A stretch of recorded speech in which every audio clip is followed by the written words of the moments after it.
इच्छाओं का संसार, इच्छाओं और वासनाओं का संसार, इसको समझना। सारी समस्या व्यक्ति की नहीं है, किसी भी पति पत्नी की नहीं है, ये बॉस और उसके कर्मचारियों की नहीं है। ये सारी समस्या है इच्छा की, वासना की।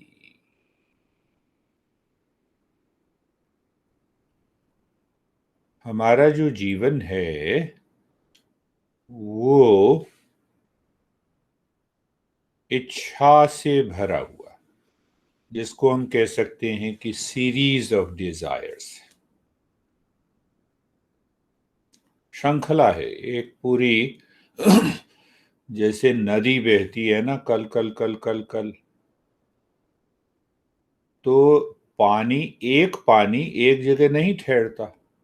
तो उसी तरह से हमारी इच्छाएं नदी की तरह, अभी एक इच्छा आई, फिर दूसरी, फिर तीसरी, फिर चौथी, अनंत इच्छाओं की श्रृंखला को ही हम जीवन कहते हैं, जैसी हमारी समझ है।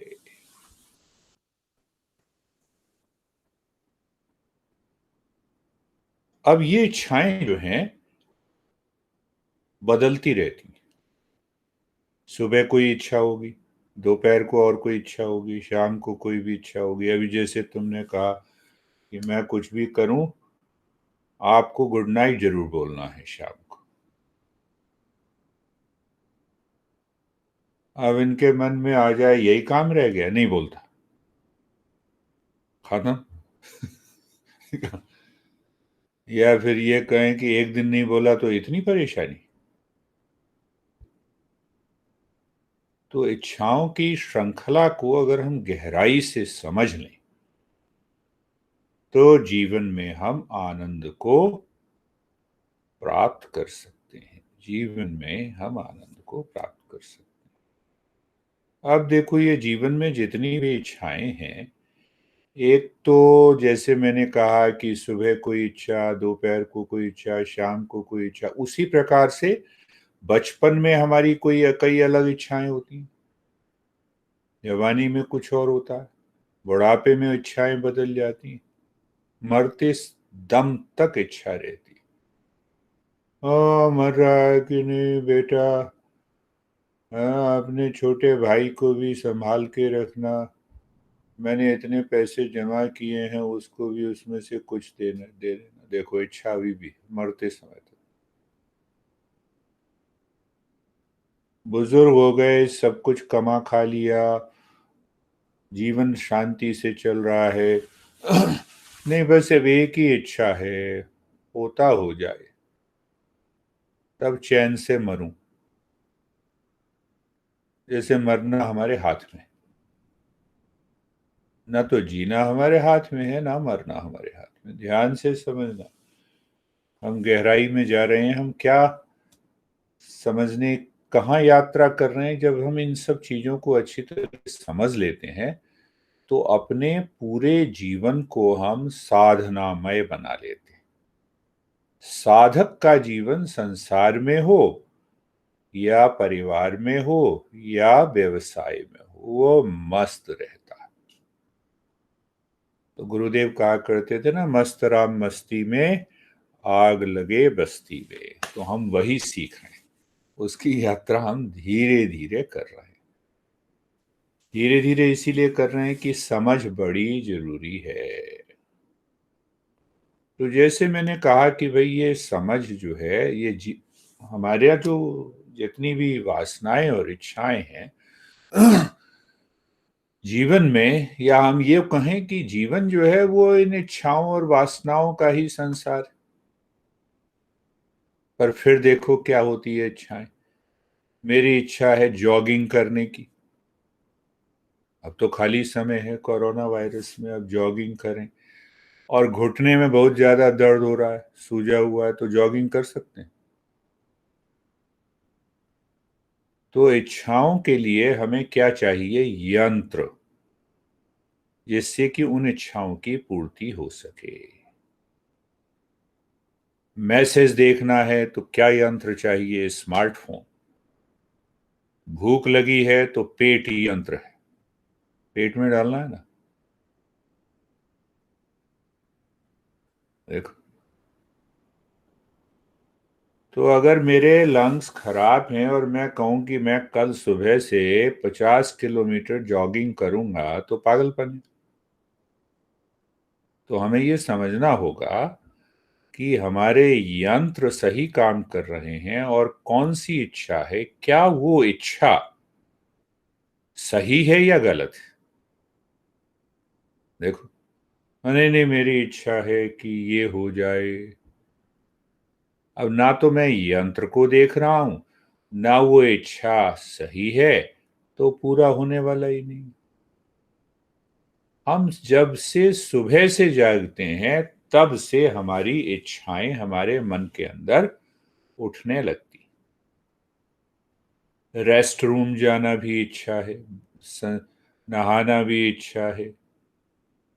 पर कई लोग क्या करते हैं, सुबह उठे, फोन उठाया और सोशल मीडिया देखने लग गए, तो अपने से दूर चले गए। और सुबह सुबह अगर किसी ने फेसबुक पे, हाँ, तुम्हारी पिक्चर को कहा कि पता नहीं बेकार पिक्चर है, बस पूरा दिन खराब, पूरा दिन खराब। देखो, अच्छा, चाय चाय खत्म हो गई, ये वाली चाय बढ़िया थी। तो हमारा मन तैयार रहता है इच्छाओं को, इच्छाओं के साथ जीने के लिए। जैसे ही हम सुबह उठे, सारी वो इच्छाएं मन के अंदर विचार के रूप में उतरने लगती। अच्छा अच्छा, नहीं, चाय बना देना, मैं नहा के आता हूँ। पता नहीं क्या चाय बनाई, वो वाली चाय नहीं थी, अच्छा फिर ले आऊंगा। देखो, हाँ, देखो। तो अब ये ध्यान देना है कि हमारी पूरा संसार जो है, पूरा जीवन जो है, इन इच्छाओं और वासनाओं पर निर्भर करता है। कुछ इच्छाएं पूरी हो जाती हैं तो खुश हो गए, इच्छाएं पूरी नहीं हुई तो उदास हो गए। कुछ इच्छाएं ऐसी हैं कि पूरी नहीं हुई तो हम बार बार, हमारा मन दुखी रहता है, डेली उसी को याद करता है, देखो ये पूरी नहीं हुई, ये पूरी नहीं हुई है। और कुछ इच्छाएं ऐसी भी हैं कि मन के अंदर दबी हुई है, अब कोरोना वायरस है, अब क्या करें, उपाय नहीं है। पहले अपने को बचाओ, बाद में दूसरी इच्छाओं को देखेंगे। देखो, अभी कोरोना वायरस से उबरे ना, क्वारंटीन हो गए 14-14 दिनों के लिए, डॉक्टर की सलाह लेने लग गए, दूसरी इच्छाएं अंदर ही दबी रही। नहीं नहीं, अभी नहीं मिलना, अभी बात नहीं करनी, अभी नजदीक नहीं आना। तो एक छोटे कोरोना वायरस ने हमारी दूसरी सारी इच्छाओं को दबा दिया, पीछे धकेल दिया। सोचो जरा, सोचो, कितनी भी बड़ी इच्छा हो जो कि नॉर्मल हम पूरी करते रहते हैं, तो ध्यान अब देना है कि जितनी भी इच्छाएं हैं, बिना ज्ञान के वो इच्छा हमारे मन में नहीं आती। क्या मतलब हुआ? ये धीरे धीरे हम बढ़ रहे हैं, गहराई में बढ़ रहे हैं। क्या मतलब हुआ? कि कोई भी इच्छा बिना ज्ञान के नहीं आती है। ज्ञान का क्या मतलब? कि उस वस्तु, व्यक्ति, स्थान का ज्ञान जब तक नहीं होगा, तब तक हमारे मन में इच्छा उत्पन्न नहीं होती है। हमारे गुरुदेव लोग बताते हैं कि 3 शक्तियां हैं मन की। कौन सी 3 शक्तियां हैं? एक तो ज्ञान, इच्छा और क्रिया। भाई, ये पता होगा ना कि ये मेरे पति हैं, तो पति के साथ इच्छाएं, पत्नी है तो पत्नी के साथ इच्छाएं। देखो, पत्नी के साथ इच्छाएं। अब जो पत्नी या पति के साथ इच्छा होती है वही किसी और लड़के लड़की को देखा और वही इच्छा उत्पन्न हुई, तो हम क्या कहेंगे कि ये गलत इच्छा है। इच्छा वही है। तो देखो, तो वही इच्छा, वही कर्म एक समय में गलत होता है और एक समय में सही होता है।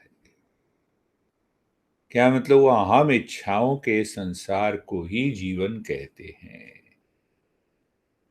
जो इच्छाओं का संसार है हम उसी को जीवन कहते हैं। और ये इच्छा जब ही उत्पन्न होती है जब किसी व्यक्ति, वस्तु या स्थान का ज्ञान हो। यानी उस वस्तु का, उस व्यक्ति का ज्ञान होना आवश्यक है। तभी तो हम कहेंगे कि मेरी ये इच्छा है, मैं इस वस्तु और व्यक्ति को जानता हूं। तभी तो उसको पाने की इच्छा होगी, उसको साथ रहने की इच्छा होगी। तो तीन बातें हुई ना, ज्ञान, इच्छा। इच्छा अब उत्पन्न हुई तो इच्छा की पूर्ति करनी है। तो इच्छा की पूर्ति करने के लिए बाह्य यंत्र हैं और हमारे, जिसको कहो कि हमारे साथ रहने वाले यंत्र हैं। हमारे साथ रहने वाले कौन से यंत्र हैं? शरीर है, ऊर्जा है जिसको प्राण कहते हैं, मन है, बुद्धि है, अहंकार है। कई बार अहंकार भी कहता है नहीं, इच्छा की पूर्ति होनी चाहिए, कुछ भी हो जाए मैं तो यही करूंगा, तुम्हें जो करना है कर लो। तो उसमें भी हम क्रिया के लिए, एक्शन के लिए, तो ये तो हमारे आंतरिक अंतर हो गए, शरीर हो गया। अब ऊर्जा नहीं है तो शरीर क्या काम करेगा? गुरुदेव कहते थे कि देखो, बीमार हो तो काम वासना की इच्छा उठेगी नहीं। संत हो जाते हैं हम बीमारी में। देखो, संत हो जाते हैं, पर वो इच्छा दबी रहती है। और जब स्वस्थ हो गए और फिर हमने इच्छा की तो फिर वो उभर के आ जाते हैं। देख लो। अब उसमें कहे कि बीमार है, 104 टेम्परेचर है, काम वासना की इच्छा है, तो व्यक्ति कहेगा बात मत करो अभी, बेकार की, फालतू की बात मत करो, गोली दो पहले, बीमारी ठीक हो। तो संत हो गए ना, पर संत ऊपर से हुए हैं। तो ये इच्छाएं अंदर भी दबी रहती हैं। ये इच्छाएं अंदर भी दबी रहती हैं। तो हमें ये बात को बड़ी गहराई से समझना है। क्या कि पहली बात कि ये सारा का सारा जीवन जो है हमारा, क्या कह सकते हैं, इच्छाओं का संसार है। इच्छाओं का संसार है। हम ये समझना चाहते हैं कि हम, ठीक है, हम समझ लिया कि इच्छाओं का संसार, तो हम गहराई से समझें कि कौन सी गलत इच्छा है, कौन सी अच्छी इच्छा है, और उस इच्छा पूर्ति के लिए हम यंत्र को तैयार करें। बाह्य यंत्र कौन कौन से हैं? बाह्य यंत्र बहुत सारे।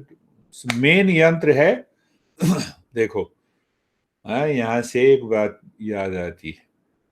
तो बाह्य यंत्र क्या है? धन। क्योंकि हमारा पूरा जीवन क्या है? इच्छाओं का संसार है। और इच्छाओं के संसार की पूर्ति कैसे होगी? धन के द्वारा। तो क्योंकि हमारे मन के अंदर असीम इच्छाएं हैं और उसकी पूर्ति हमारे मन ने जाना कि उस धन से होगी, तो क्या होगी? धन के प्रति हमारी पकड़ बड़ी जबरदस्त होती है। ये सोचो, समझ रहे हो क्या? कि धन के प्रति पकड़ जो है बड़ी जबरदस्त है। इतनी पकड़ है।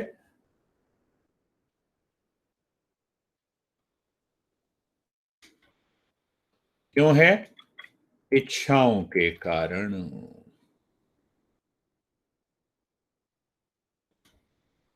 समझ रहे हो? इच्छाओं के कारण हमारी धन के प्रति पकड़ है। अब उस धन में मकान भी आता है, कैश भी आता है, मतलब कोई भी ऐसी चीज, ज्ञान भी आता है। मैं एक्सपर्ट हूं तो धन की पकड़ तब भी बनी रहेगी। वो भी धन, ज्ञान धन,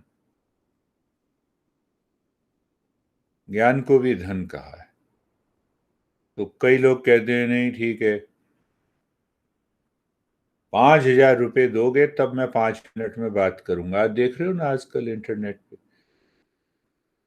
हाँ, एस्ट्रोलॉजी जो है, एस्ट्रोलॉजर जो हैं, वो कहते हैं 5 मिनट बात करने के 1 मिनट का 1,000 रुपये या 100 रुपये। तो 10 मिनट बात की तो तुम्हें 1,000 रुपये देने। तो धन के प्रति जो हमारी पकड़ है वो किसके कारण है? इच्छाओं के कारण, कि हमारी इच्छा पूर्ति हो जाए। हाँ, हमारी इच्छाएं पूर्ति होती जाए। धीरे धीरे समझ रहे, बड़ा यहीं से साधना की ऐसी शुरुआत होगी। और साधक बन गए तो साधक बन के संसार में रहो ना, सब काम करो जो एक सामाजिक, एक व्यवहारिक जीवन में करनी चाहिए। पर साधक अंदर हैं, बाहर हम लोग समझ रहे हैं कि हम सांसारिक जीवन जी रहे हैं, तो जीते रहो। जनक भी तो जिया, राजा जनक बहुत बड़े राजा और बहुत बड़े योगी, दंड भी देना होता था उनको। हाँ, रानियां थी, उनकी भी सेवा करनी होती है, पत्नियों की तो सेवा ही करता है पति। हाँ, उसके बिना गुजारा नहीं है। तो जनक वो भी करते थे, राजपाट भी संभालते थे। तो धन के प्रति जो पकड़ है, धन को ऐसे ही नहीं गंवा देना। तो धन के प्रति जो पकड़ है वो जब तक रहेगी तब तक इच्छाएं रहेंगी, और जब तक इच्छाएं रहेंगी तब तक धन की पकड़ रहेगी। तो ऐसी पकड़ में मन विवेक से नहीं सोच पाता है। यानी मन ये नहीं जान पाता कि सही इच्छा कौन सी है और गलत इच्छा कौन सी है, जीवन को दिशा कैसे देनी। तो हमारे गुरुओं ने कहा दान दो। तो दान देने के लिए हिम्मत चाहिए ना, अंदर से पकड़ छोड़नी पड़ेगी ना। तो उसका विधान किया कि जिससे कि मन जो है उन इच्छाओं में कुछ कमी करे, गलत इच्छाओं को छोड़े, सही इच्छाओं पर जाए। इसीलिए दान का विधान है। दान का इसीलिए, और दान का दूसरा भी विधान है। पुराने समय में संन्यास आश्रम है, 4 आश्रम है ना, ब्रह्मचर्य आश्रम, गृहस्थ आश्रम,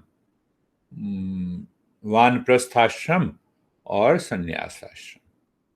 तो संन्यास आश्रम में ये होता है कि एक सन्यासी ने छोड़ दिया सब काम, अब मैं फ्रीलांसर हो गया, उसको संन्यास आश्रम को, होमलेस हो गए, जॉबलेस हो गए, और ज्ञान रहित तो पहले ही हैं।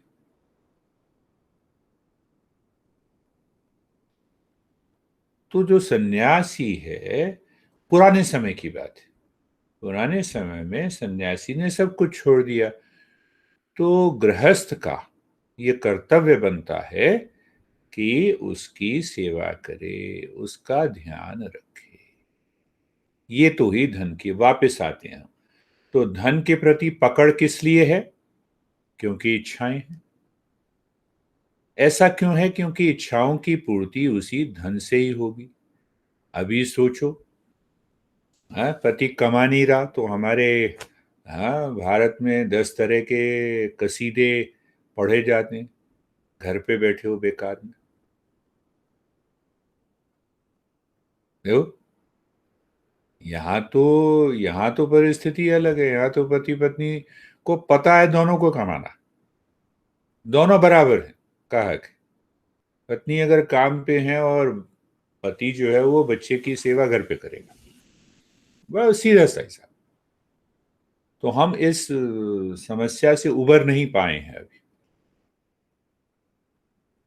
तो धन के प्रति जो पकड़ है, धन में मतलब बहुत सारी, चाहे ज्ञान धन हो, हाँ, कैश हो जिसको हम कहते हैं, या कोई किसी भी प्रकार का धन हो, गज धन, बाज धन, ऐसे ही कुछ कहा है कि गज धन बाज धन सब धूरी समान, जब आवे ज्ञान धन सब ठीक हो जाता है।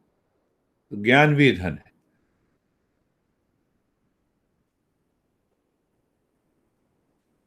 तो अब ये थोड़ा सा हम एक कदम आगे बढ़ें कि ये जो इच्छाएं हैं वो कैसे हमें पता लगती हैं। सोचो, वो जितनी भी इच्छाएं हैं, जब मन के अंदर विचार आता है, उस विचार से पता लगती। विचार आया ना, देखो जी ये मेरे पति हैं, ये मेरी पत्नी है, तो उस पति और पत्नी शब्द में इच्छाएं छिपी हुई हैं। तभी तो हम इंट्रोड्यूस करते हैं, एक दूसरे से परिचय कराते हैं। विचार है ना। तो बिना विचार के इच्छा का मतलब ही नहीं। कोई विचार ही नहीं है मन के अंदर तो कोई इच्छा भी नहीं। बड़े सीधे से शब्दों में तो ध्यान रखना है कौन से विचार आते हैं, ये किस इच्छा की तरफ इशारा कर रहा है। हाँ? अगर हम कैटरीना कैफ को कहते हैं बड़ी सुंदर है, तो अपने मन के अंदर देखना सब ठीक ठाक है ना मन। तुम सुंदरता की ही प्रशंसा कर रहे हो ना, तुम सुंदरता को ही देख रहे हो या कुछ और है मन में। देखो, वहां से हम साधक की शुरुआत होती है। जो हम कहते हैं गुरुदेव हमारे बड़े अच्छे हैं, महान संत हैं, तब इस तरह की कोई इच्छा नहीं उत्पन्न होती। तब तो भाव आता है कि अब हम समर्पण कर, है समर्पण की इच्छा है जिससे साधना की यात्रा शुरू होगी। जब हम कहें मामली बड़ी सुंदर है, तो खाली हम सुंदरता को देख रहे हैं या मन के अंदर कुछ और हो रहा है। विचार, विचार आया ना कि ये सुंदर है ये खराब है। तो सुंदर किसी भी विचार को होने के लिए हमारे मन में कोई भी विचार हो, किसी भी विचार के लिए हमारे मन में उस वस्तु का होना जरूरी है। अगर वस्तु नहीं होगी तो विचार नहीं होगा, व्यक्ति नहीं होगा तो विचार नहीं होगा। दो बातें हो गई ना, समझ रहे हो। जैसे तुमने कहा पति, तो विषय क्या है। पति का मतलब यह है कि आजकल तो परिभाषाएं बदल गई हैं, पर अभी तक जो परिभाषा है पुराने समय की, पति का मतलब यह है कि वो पुरुष होना चाहिए। पुरुष विषय हो गया ना, पत्नी का मतलब यह है वो स्त्री होनी चाहिए। आजकल परिभाषा बदल गई। हाँ? पत्नी पत्नी, दो दो लड़कियां भी होती हैं साथ में, दो लड़के भी साथ में होते हैं, तुम सब जानते हैं। तो यहाँ पे खाली हम ये देख रहे हैं कि विचार बिना विषय के, बिना ऑब्जेक्ट के होता ही नहीं, हो ही नहीं सकता। एक बात, दो बातें हो गई। और एक बात और कौन सी है, मनन करो। मैं मैं अगर नहीं है, ना तो विचार है ना विषय। तीन बातें हो गई ना। विचार के लिए कहां से विचार उत्पन्न हुए, मेरे अंदर विचार उत्पन्न हुए, तो मैं जरूरी है ना विचार के लिए। और उसके साथ दूसरी कौन सी जरूरी है, विषय। देखो एकदम पूरे 24 घंटे, हाँ, एक साधक जो है, हाँ, एक ध्यानी जो है वो 24 घंटे अवेयर रहता है, सजग रहता है। विचार आया, विचार के पीछे विषय कौन सा है, और मैं कहाँ हूं। मैं तो हूं, तभी तो विचार आएगा ना। भाई पहले तुम हो, तभी तो तुम कहोगे कि ये मेरे पति हैं। जब तुम हो ही नहीं तो पति कहां से है? तो तीन बातें हो गई ना। एक तो हो गया पति, विषय हो गया, एक तुम हो गए, और दोनों के बीच का संबंध। तुमने कहा ये मेरे पति हैं, ये विचार है, ये मेरी पत्नी है, ये विचार है। ठीक हो गई बात।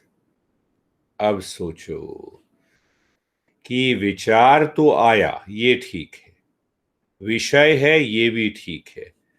क्या मैं ठीक हूं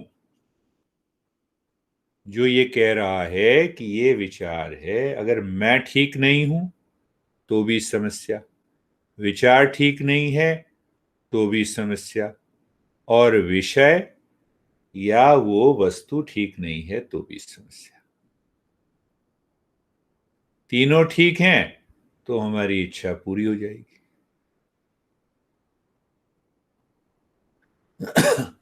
अब ये देखना है कि वो इच्छा सही है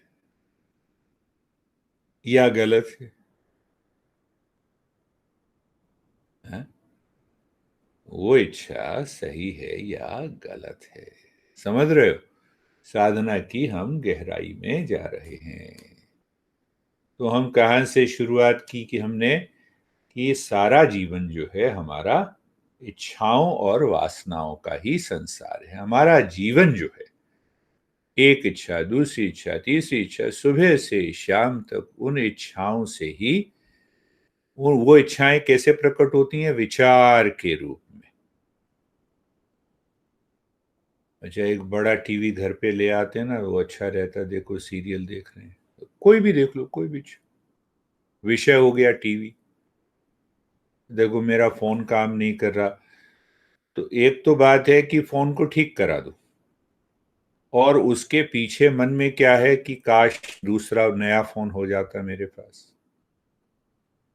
देखो, विचार एक ही है, पर मन के अंदर जो है कुछ जो चल रहा है वो अलग है। तो हम सब जो लोग हैं, साधक जो लोग हैं, वो इन इस चीजों को पकड़ते हैं, अपने मन को पकड़ते हैं। मन तो कहाँ जा रहा है? तुम्हारे कहने का क्या मतलब है कि फोन ठीक काम नहीं कर रहा? मुझे दूसरा फोन लेने की इच्छा है, या ठीक नहीं काम कर रहा तो चलो ठीक करा दो। मन खाली हो गया, देखो खाली हो गया।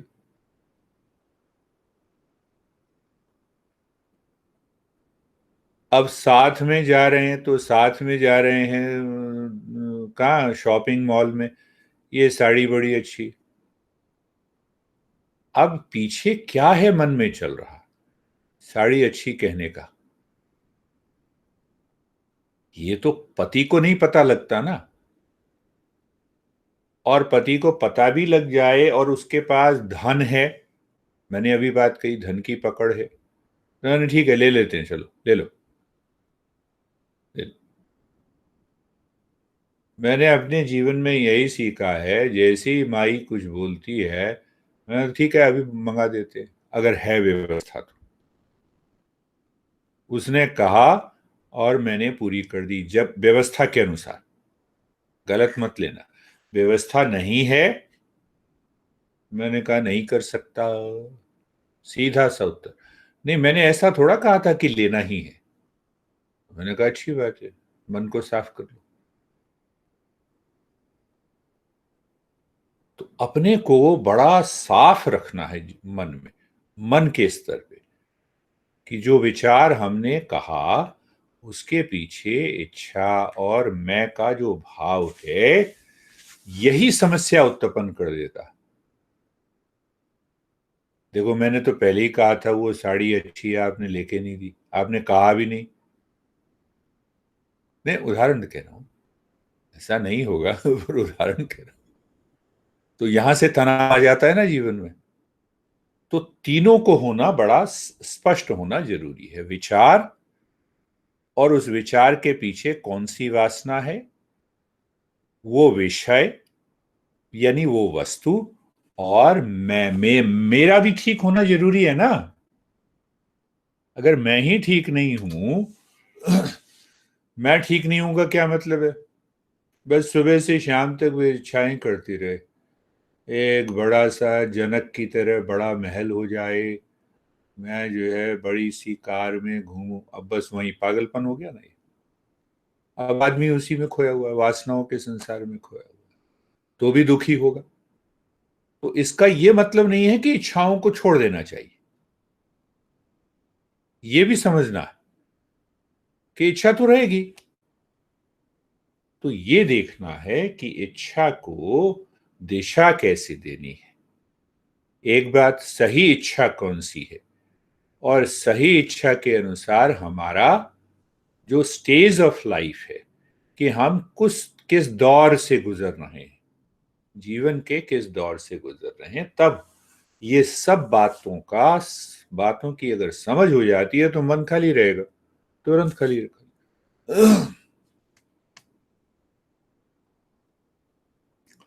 धर्म, तुम पढ़ते हो ना, धम्मम शरणम गच्छामि, बुद्धम शरणम गच्छामि। धम्मम कहते हैं, कहीं धर्मम।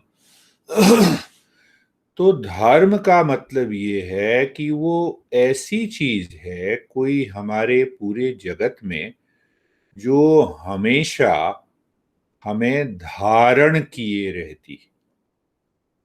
तुमने क्या धारण किया है? अभी टी शर्ट धारण की,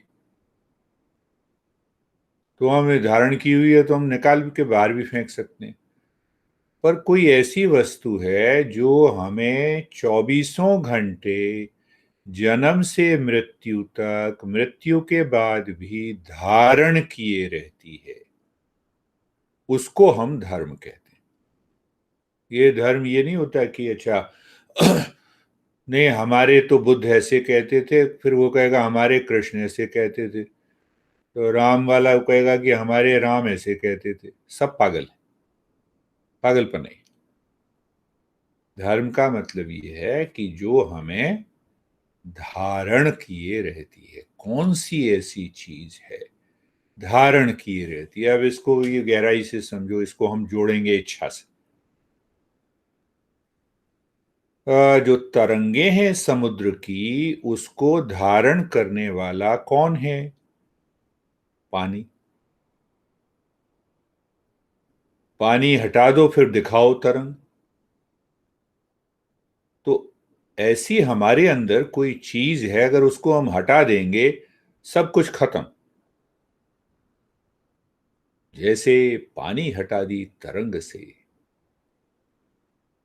समझ रहे हो? उसको पाना है, वो कौन सी चीज है? वही हमारा वास्तविक स्वरूप है, उसी को हम सच्चिदानंद कहते हैं। उसी को हम क्या कहते हैं कि वो किससे बना है? वो प्रेम से बना है, वो ज्ञान से बना है, वो सत्य से बना है। हम क्या कहाँ जा रहे हैं? हमने अभी ये समझा कि विचार जो है बिना वस्तु के होता नहीं। तो विचार होने के लिए मैं का होना जरूरी है, और विचार में जो इच्छाएं हैं, उसको पूर्ति होने के लिए मैं का होना जरूरी है ना। तो अब ये देखना है कि ये मैं है कौन, तो उसी की हम बात कर रहे हैं। तो वहां से हम कहाँ आए? धर्म पर। तो धर्म का क्या मतलब हुआ? कि जो ऐसी कोई चीज है जो हमें चौबीसों घंटे धारण किए रहती है। देखो तरंग को, अगर तरंग है तो पानी 24 घंटे उसको धारण किए रहता। पानी हटा दो तो तरंग का कोई जवाब है ही नहीं, अस्तित्व ही नहीं। तो ऐसी कोई जो चीज है हमारे अंदर जिसके बिना हमारा जीवन है ही नहीं, उसी को कहते हैं धर्म। तो उस धर्म में कहां से हम पहुंचे कि हमारा स्वरूप क्या है? सत चित आनंद का। हम आनंद स्वरूप हैं। गुरुदेव बार बार कहते थे ना, हम आनंद स्वरूप हैं। हाँ? उसी आनंद को कंपैशन में, करुणा में ले आए महात्मा बुद्ध। एक ही बात है कि करुणा होना चाहिए हमारे अंदर। तो अब ये देखो, जब मेरा आनंद स्वरूप है और मैं इच्छा करता हूं जीवन में, तो सारी इच्छाएं आनंद को पाने के लिए हैं, पर आनंद तो अंदर है। देखो अब कहाँ फंसे। आनंद तो मेरे अंदर है, प्रेम मेरे अंदर है। नहीं, हम कहते रहते हैं ना गुरुदेव, नहीं देखो जो है तुम प्रेम नहीं करते मेरे से। अब वो प्रेम नहीं रहा जो शादी के समय था या उससे पहले था। वो उलाहना देते रहते हैं। अरे प्रेम हमारे अंदर ही है, हम प्रेम से ही बने हुए हैं। वो प्रेम ऐसा है जैसे कि पानी तरंगों के लिए, शांति ऐसी है पानी जैसे तरंगों के लिए। शांति हटा दो तो हमारा अस्तित्व नहीं रहेगा, प्रेम हटा दो तो हमारा अस्तित्व नहीं रहेगा। तो क्या मतलब, मैं आनंद स्वरूप हूं तो मैं इच्छा क्यों कर रहा हूं कि अगर मुझे ये चीज मिलेगी तो आनंद मिलेगा।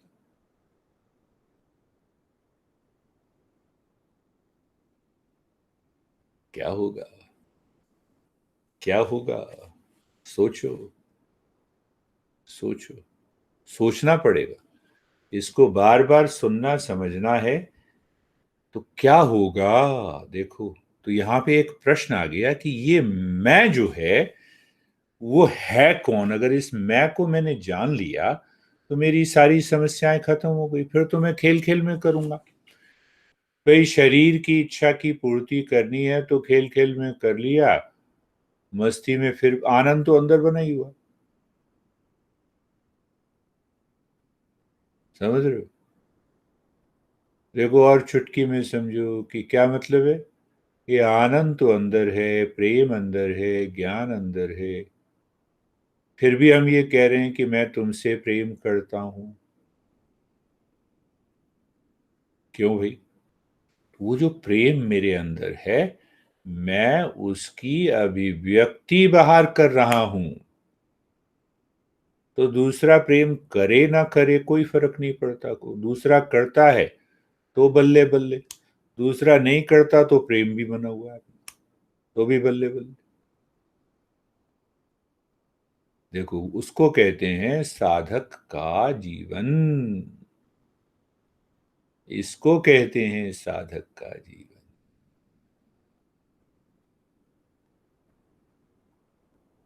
समझ रहे हो? गहराई से समझना। हम कहाँ से आए कि जीवन हमारा इच्छाओं का ही संसार है। फिर हम आए, धन की पकड़ आखिर इतनी जबरदस्त क्यों है। बेटा बाप का खून कर देता है कि तुमने पैसा नहीं दिया। खून खून के लिए नहीं कर रहा। हमारा जीवन ही इच्छाओं का संसार है। मेरी इच्छा की पूर्ति में तुम बाधक बने, इसीलिए खून कर दिया। ये समझना।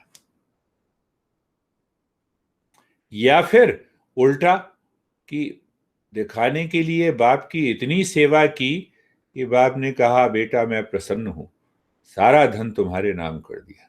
तो एक दूसरा तरीका, दूसरा भी तरीका। तो दोनों तरीके हैं। तो अब हम वापस आए विचार पर। विचार जब भी आता है जबकि कोई विषय हो और मैं हूं, अब उस विषय के प्रति हमारे मन में क्या इच्छा है ये समझ नहीं आई। तो फिर हम उस बात पे गहराई में गए कि आखिर ये मैं कौन है। अगर मैं इच्छा करता हूं तो ये मैं कौन है, क्यों इच्छा कर रहा है। तो उससे पहले हम ये समझ लें कि मैं कौन हूं। तो मेरा जो वास्तविक स्वरूप है वो प्रेममय है, सत्यमय है, ज्ञानमय है, बोधमय। तो मैं इच्छा क्यों कर रहा हूं? मैं इच्छा क्यों कर रहा हूं? जब मैं, क्योंकि एक तो पहला उत्तर क्या है कि मैं जानता नहीं मैं अपना सच्चा स्वरूप क्या है। मैं अगर अपने सच्चे स्वरूप को जान लूं तो इच्छाओं के कारण जो क्रोध आता है, इच्छाओं के कारण जो समस्याएं आती हैं, इच्छाओं की पूर्ति हो जाए तो समस्या, नहीं पूर्ति हो तो समस्या, उसके कारण जो समस्याएं आती हैं वो समस्याएं जीवन में खत्म हो जाएंगी। मैं तनाव रहित हो जाऊं, पहली बात तो ये, ठीक है ना? बड़ा क्लियर है कि अब मैंने अपने आप को जान लिया। तो जब मैंने ये जान लिया कि मैं आनंद स्वरूप हूं, तो ये इच्छाएं कहां से कहां घर करती हैं और कहां से निकलती हैं, कहां क्रोध पैदा करती हैं, कहां हिंसा पैदा करती हैं। तो मैंने ये जाना कि ये मेरे सारे मन का खेल है। मन के अंदर ही तो अनुभव होता है, मन के अंदर ही तो इच्छा उत्पन्न होती है।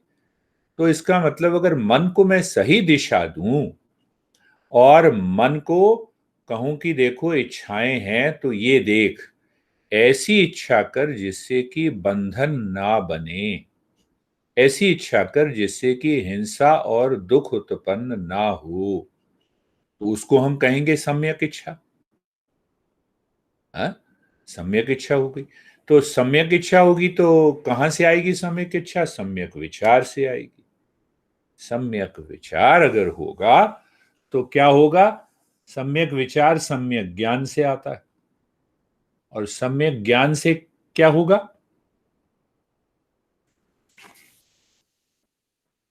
सम्यक ज्ञान से सम्यक क्रिया होगी। यानी जो हम कर्म करेंगे इच्छाओं को पूरी करने के लिए, वो भी तो सही होगा। तो सही होने में बहुत सारे हैं कि एक तो दूसरों को कष्ट नहीं हो बाहर संसार में, और दूसरा अपने को कष्ट नहीं होगा, हम दुखी नहीं होंगे। हम तो काम खेल खेल में कर रहे हैं। मैं किसी इच्छा को की पूर्ति के लिए ना तो हां कह रहा हूं ना ना कह रहा हूं। सारी इच्छाएं जीवन में, गृहस्थ जीवन में अगर काम वासना की पूर्ति नहीं होगी तो गृहस्थ जीवन ही बेकार है। गृहस्थ जीवन में अगर धन की अर्जन नहीं होगा तो वो गृहस्थ जीवन बेकार।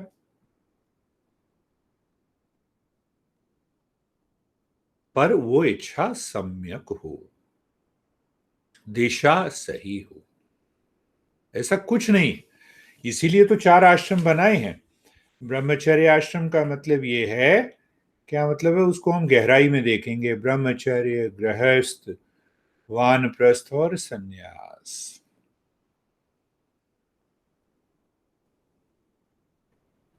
अब यहां पर हमने हमने क्या कहा कि इच्छाओं का संसार। देखो फिर ऐसी बात बताएंगे तुम हैरान हो जाओगे। तुम जहां भी सुनते हो ना साधु लोग कहते हैं इच्छाओं को त्यागो, तो ऐसे साधु लोग क्यों कहते हैं इच्छाओं को त्यागो?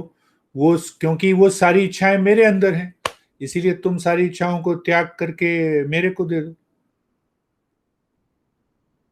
तो वो बेकार की बात है।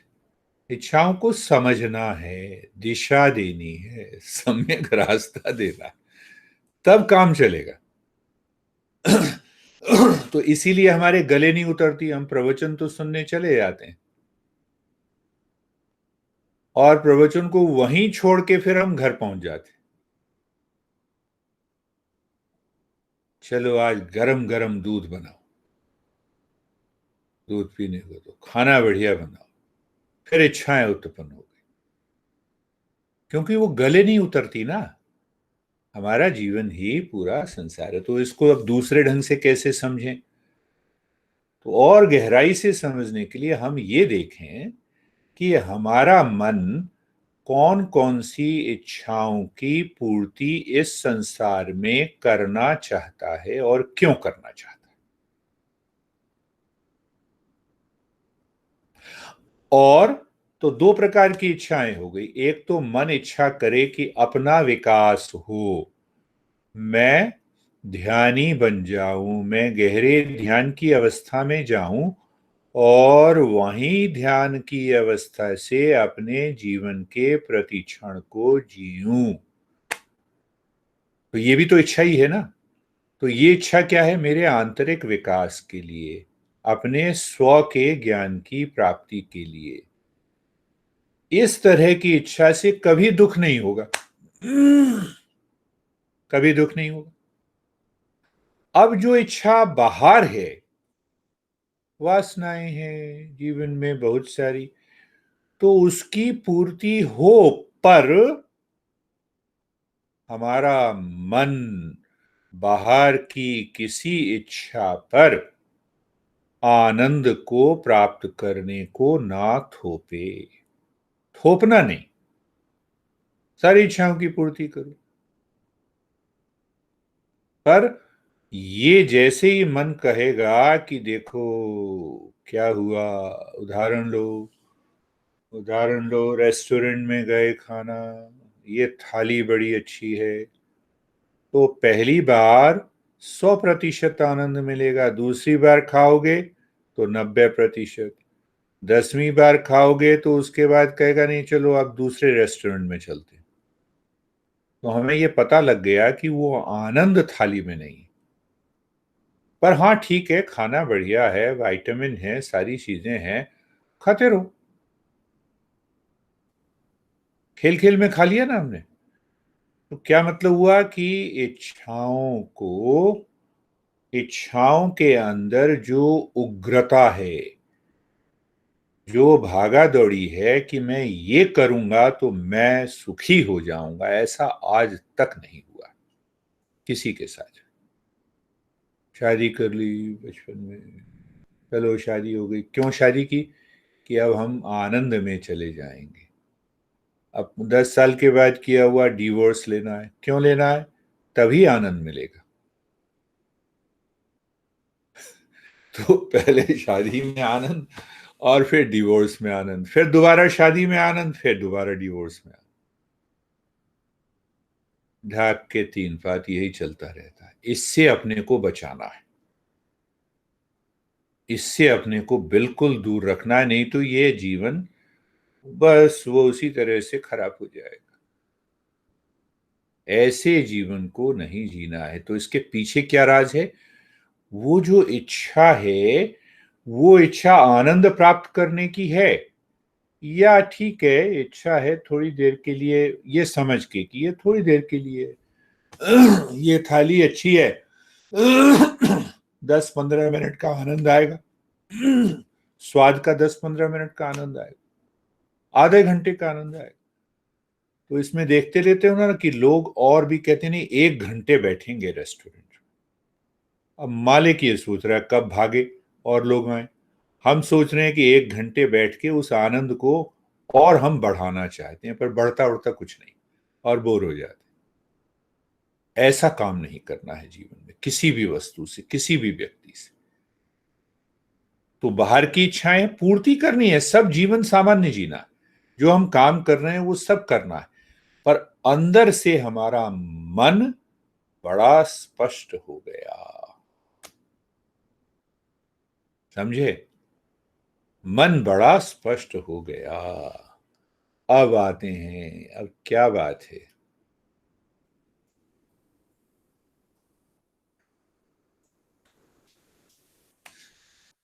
अब अच्छी बात इच्छा के बारे में करते हैं कि इच्छा जो है वो वास्तविक स्वरूप को जानने का बीज है। क्या मतलब हुआ? इच्छाएं जितनी भी हैं, जितनी भी इच्छाएं हैं, कोई भी इच्छा है, वो उस आनंद को प्राप्त करने का ही बीज है। देखो मैं उल्टी बात कर दी, उल्टी नहीं है, ये सीधी बात है। तो इसका मतलब तो इच्छाएं रखनी चाहिए, हाँ रखनी चाहिए है।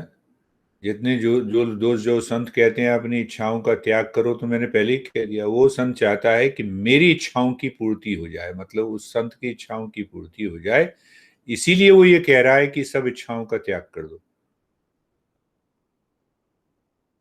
तो यहाँ पे हमारे शास्त्र क्या कहते हैं कि इच्छाओं का जो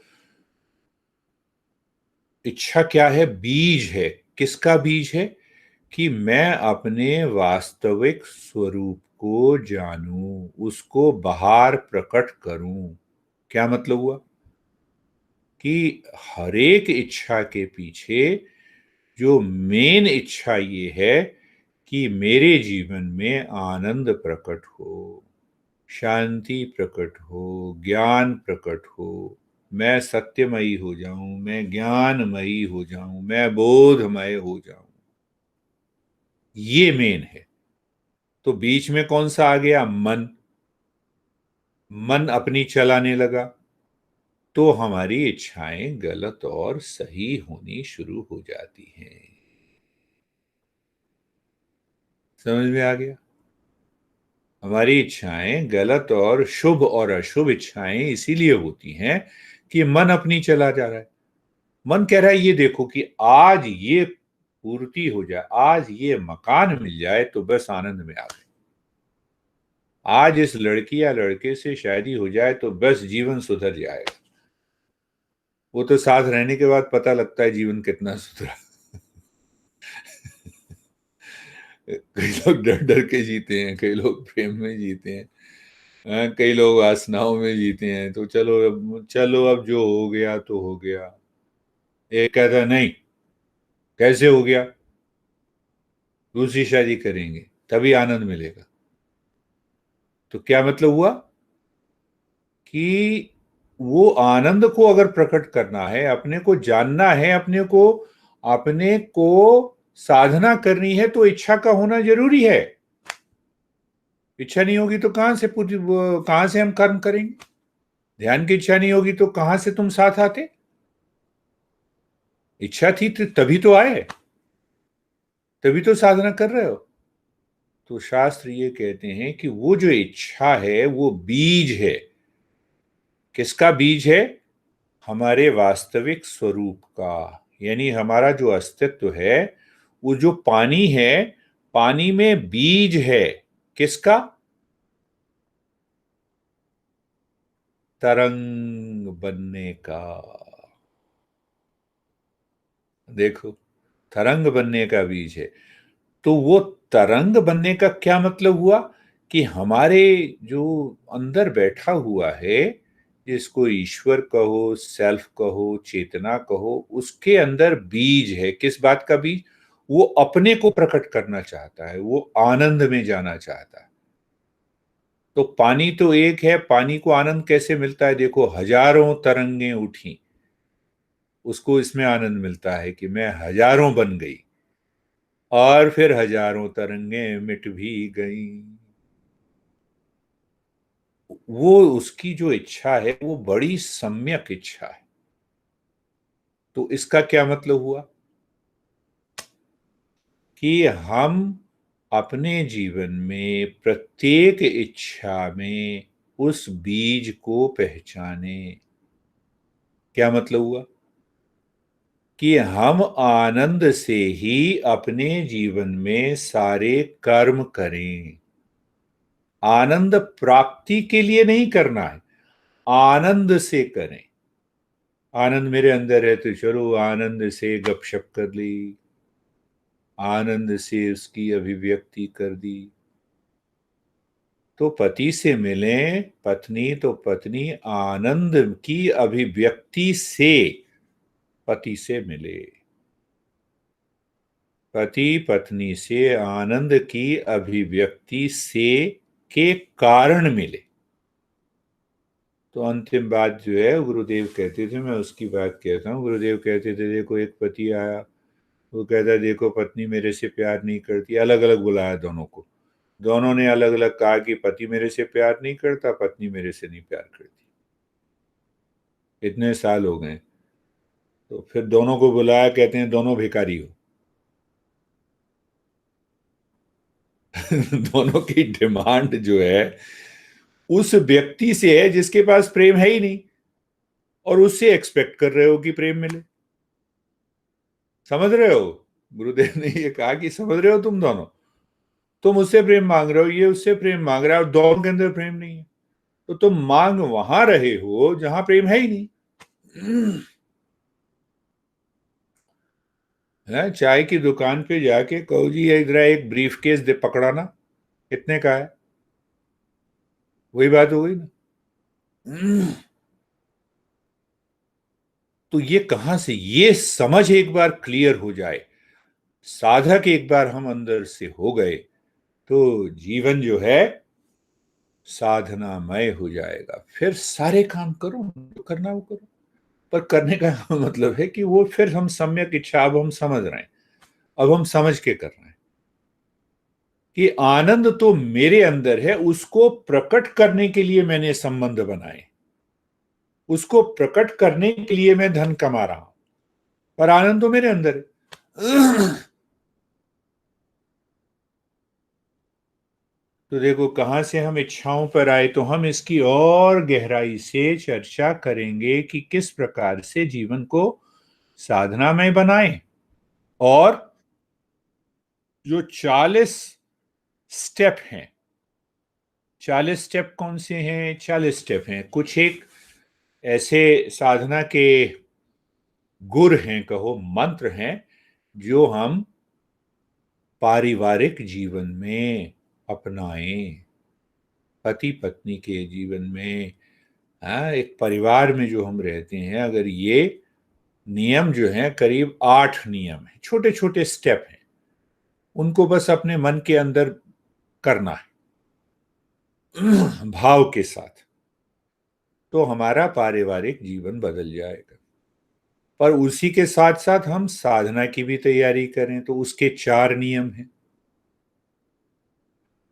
फिर अंतिम जो हैं, करीब उसके करीब 12 नियम ऐसे हैं, 12 छोटी छोटी प्रैक्टिसेस ऐसी हैं, अगर उनको हम अपने जीवन में करना शुरू कर देते हैं, तो तुम ध्यानी हो गए, अंदर से योगी हो गए, बाहर सब काम करते रहे। तो 24 हो गए। 24 के बाद आप बाकी जो बचते हैं, वो ध्यान को गहराई में जाने के चरण हैं। उसकी चर्चा हम करेंगे भी, और हम अभ्यास भी करेंगे। अब समस्या